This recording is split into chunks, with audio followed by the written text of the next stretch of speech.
Hello everyone, मैं राजू एक बार फिर से स्वागत करता हूं आप सभी का हमारे यूट्यूब चैनल एजुकेशन पर्पस में। जैसा कि आप सबको पता है दोस्तों कि अभी अभी सेमेस्टर 2 का एग्ज़ाम करीब है। हम लोग का एग्ज़ाम का शेड्यूल जो है आया नहीं है, लेकिन मैं आप सबको बता दूं कि सेमेस्टर 2 का एग्ज़ाम जो है बहुत जल्द आने वाला है। तो ये वीडियो सेमेस्टर 2 के उन्हीं बच्चों के लिए हेल्पफुल है। ये वीडियो है दोस्तों सेमेस्टर 2 का MCQs क्वेश्चन जो कोर 3 से है, जो पेपर 3 में आपको पढ़ना है उससे रिलेटेड MCQs क्वेश्चन मैंने इसमें रखा है। तो चलिए देखते हैं एक एक करके कि इसमें कौन कौन से क्वेश्चन है जो बहुत बहुत इंपॉर्टेंट है और हमारे एग्जाम में आ सकते हैं दोस्तों। जैसा कि स्क्रीन पे आपको दिख ही रहा है, ये semester 2 MCQs honours history core 3 का क्वेश्चन है। कोर कितना दोस्तों? कोर 3 का क्वेश्चन है, जिसका टॉपिक होता है दोस्तों प्राचीन भारत का इतिहास, यानी मौर्य काल के बाद से लेकर 650 ईस्वी तक जो है आपको इसमें पढ़नी है। किसमें? कोर 3 में, यानी पेपर 3 में दोस्तों। तो चलिए चलते हैं कि कौन कौन से क्वेश्चन जो हमारे MCQs में हो सकते हैं। मैं आपको पहले ही बता दूं दोस्तों कि जो सेमेस्टर्स के जो एग्जाम्स होते हैं उसमें MCQs क्वेश्चन जो है पार्ट 1 में, यानी कि क्वेश्चन नंबर 1 में पूछे जाते हैं, जिसमें पार्ट A होता है उसमें ये सारे क्वेश्चन पूछे जाते हैं। तो चलिए चलते हैं बिना देर करते हुए कि कौन कौन से क्वेश्चन हमारे लिए इंपॉर्टेंट हैं दोस्तों। ठीक है, तो इसमें सबसे पहला प्रश्न है दोस्तों, शुंग वंश की स्थापना किसने की? जी हाँ दोस्तों, शुंग वंश को आपको पढ़ना है। शुंग वंश की स्थापना किसने की थी? तो शुंग वंश की स्थापना की थी दोस्तों पुष्यमित्र शुंग ने। दूसरा क्वेश्चन इसी से रिलेटेड है दोस्तों, शुंग वंश के अंतिम शासक कौन था? तो शुंग वंश का अंतिम शासक था दोस्तों देवभूति। कौन था दोस्तों? देवभूति। अगला क्वेश्चन है दोस्तों, कुषाण वंश की स्थापना किसने की? तो इसको सही जवाब हो जाएगा कुजुल कटफिसस ने। ध्यान दीजिएगा, ये क्वेश्चन बहुत बार आपके एग्जाम में पूछे जा चुके हैं। ध्यान दीजिएगा, कुषाण वंश की स्थापना कुजुल कटफिसस ने की थी। अगला सवाल इसी से रिलेटेड है दोस्तों, कुषाण वंश के अंतिम शासक कौन थे? तो कुषाण वंश के अंतिम शासक हो जाएंगे दोस्तों वासुदेव। अगला सवाल है, सातवाहन वंश के संस्थापक कौन थे? तो इसका सही जवाब हो जाएगा दोस्तों सिमुक। कौन हो जाएंगे दोस्तों? सिमुक। ठीक है दोस्तों, अगला सवाल है क्वेश्चन नंबर 6 जो हमारा है, सातवाहन वंश के अंतिम शासक कौन थे? तो सातवाहन वंश के अंतिम शासक से श्री यज्ञ सातकर्णी।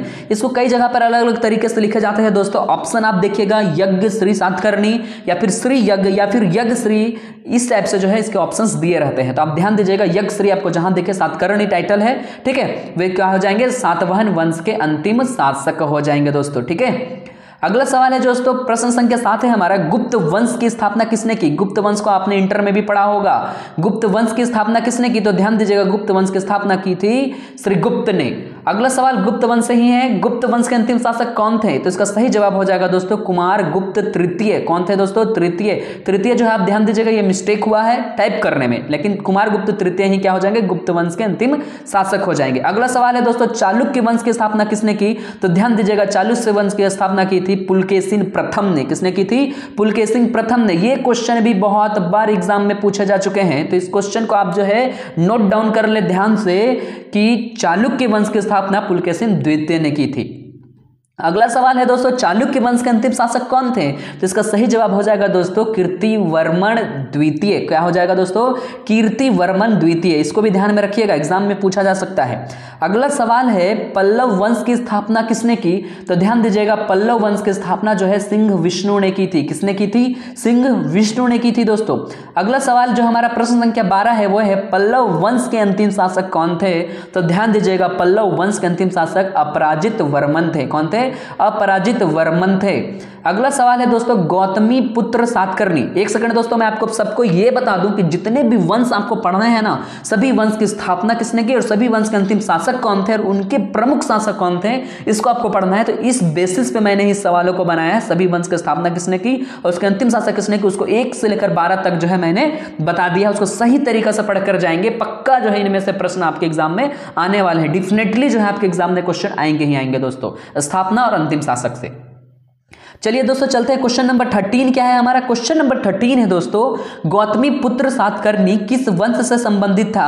ध्यान दीजिएगा, गौतमी पुत्र सातकर्णी सातवाहन वंश से संबंधित था और गौतमी पुत्र सातकर्णी ही क्या है? इस वंश का, कौन से वंश का? सातवाहन वंश का सबसे प्रसिद्ध शासक है, सबसे प्रतापी शासक है। ध्यान दीजिएगा, प्रश्न संख्या 14 क्या है दोस्तों, किस शासक ने विक्रमादित्य की उपाधि धारण की थी? बहुत ही इंपॉर्टेंट क्वेश्चन है दोस्तों, इसको तो आप भूलना ही नहीं है, बिल्कुल भी भी नहीं भूलना है कि किस शासक ने विक्रमादित्य की उपाधि धारण की थी। तो ध्यान दीजिएगा चंद्रगुप्त द्वितीय ने। यहाँ चंद्रगुप्त प्रथम बहुत सारे हैं दोस्तों, ध्यान दीजिएगा चंद्रगुप्त द्वितीय ने विक्रमादित्य की उपाधि हासिल की थी। अगला सवाल है दोस्तों, समुद्रगुप्त का दरबारी कवि कौन था? तो इसका सही जवाब हो जाएगा हरिसेन। इसके दरबार में बहुत सारे कवियां थे, लेकिन ध्यान दीजिएगा हरिसेन जो है इसके प्रमुख दरबारी कवि थे। यह भी एक सवाल पूछा जा सकता है कि गुप्त काल के प्रमुख दरबारी कौन थे? तो ध्यान दीजिएगा क्या हो जाएगा, हरिसेन। अगला सवाल है दोस्तों, हर्षवर्धन का जन्म। हर्षवर्धन से रिलेटेड 2-3 सवाल आ ही जाते हैं एग्जाम में, हर एक वर्ष जो है इसका एग्जाम आ रहा है। प्रीवियस ईयर क्वेश्चन का एनालिसिस करके मैं बना रहा हूं इस क्वेश्चन को।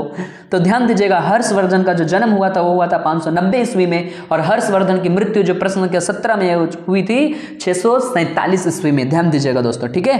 अब जो प्रश्न संख्या 18 है दोस्तों, मृक्षकटिकम। ये जो सवाल है दोस्तों 2020 के सेशन में ये पूछा जा चुका है। मृक्षकटिकम के रचनाकार हैं महाराज शुद्रक। कौन है दोस्तों? महाराज शुद्रक।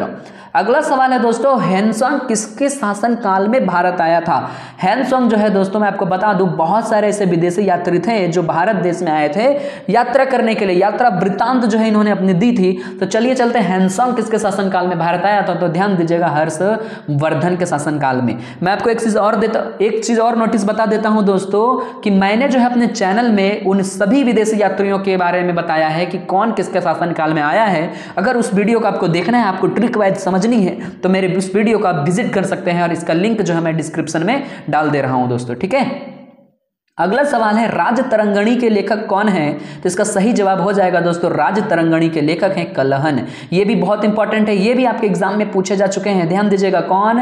राजतरंगिणी। कौन है इसके लेखक? कलहन दोस्तों। कौन है इसके लेखक? कलहन। ध्यान दीजिएगा दोस्तों, कलहन जो है राजतरंगिणी के लेखक हैं। अगला सवाल चलते हैं दोस्तों, विक्रमशिला विश्वविद्यालय के संस्थापक कौन है? यह भी बहुत बार पूछा जा चुका है। ध्यान दीजिएगा, धर्मपाल। कौन है दोस्तों? धर्मपाल। एकदम दिमाग में नोटिस कर लें, क्या है? धर्मपाल विक्रमशिला के संस्थापक हैं।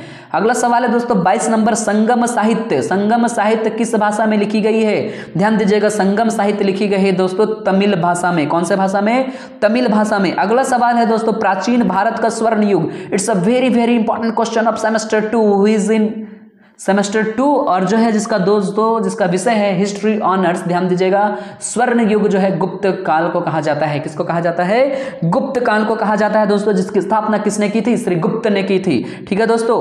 अगला सवाल है दोस्तों, प्राचीन भारत का नेपोलियन किसे कहा जाता है? ध्यान दीजिएगा, प्राचीन भारत का नेपोलियन समुद्रगुप्त को कहा जाता है दोस्तों। किसको कहा जाता है? समुद्रगुप्त को कहा जाता है। ये क्वेश्चन जो आप इंटरमीडिएट ऑफ आर्ट्स में पढ़े होंगे हिस्ट्री ऑनर्स में, बहुत ही इंपॉर्टेंट है। एक सवाल मैं आपको यही जाते जाते बता देता हूं दोस्तों कि स्वर्ण युग जो है गुप्त काल को क्यों कहा जाता था।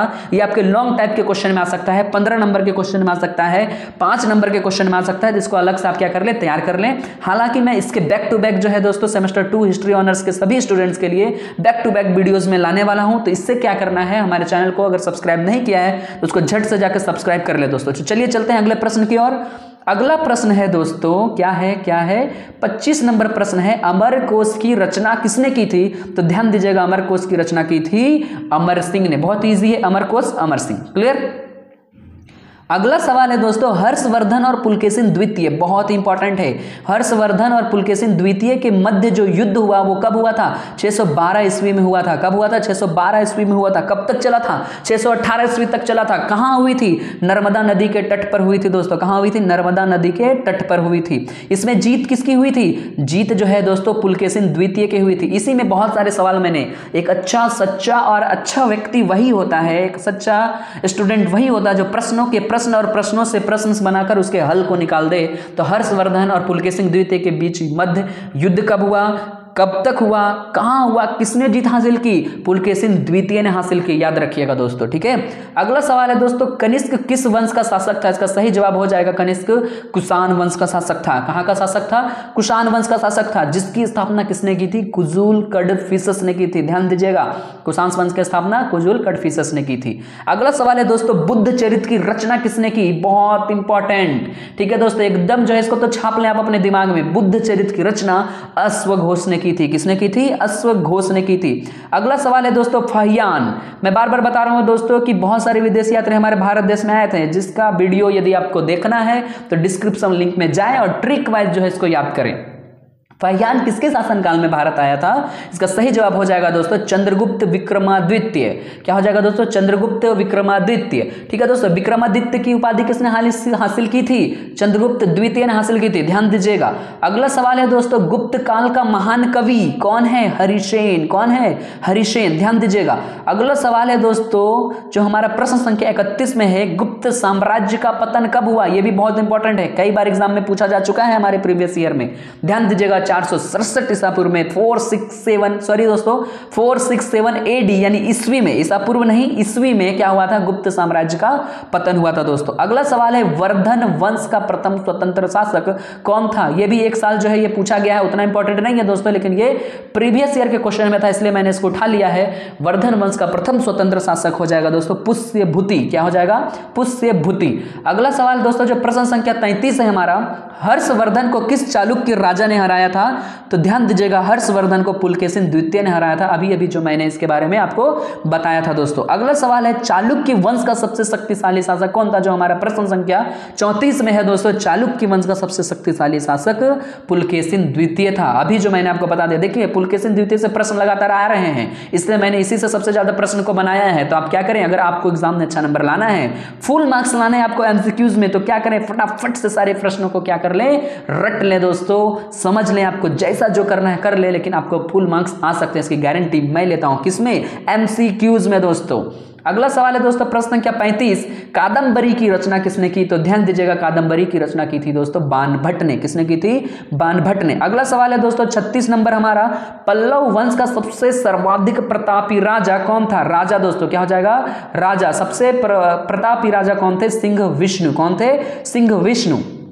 अगला सवाल है दोस्तों प्रश्न संख्या 37 हमारा, सातवाहन वंश का प्रमुख शासक कौन था? गौतमी पुत्र सातकर्णी था दोस्तों। कौन था? गौतमी पुत्र सातकर्णी। एक सवाल और भी पूछा जाता है इससे कि गौतमी पुत्र सातकर्णी किस वंश से संबंध रखते हैं? तो ध्यान दीजिएगा सातवाहन वंश से संबंध रखते हैं। ठीक है दोस्तों। अगला सवाल जो हमारा है कि महेंद्र वर्मन द्वितीय, कौन? महेंद्र वर्मन द्वितीय किस वंश से संबंधित था? तो ये पल्लव वंश से संबंधित था, ध्यान दीजिएगा। ठीक है दोस्तों।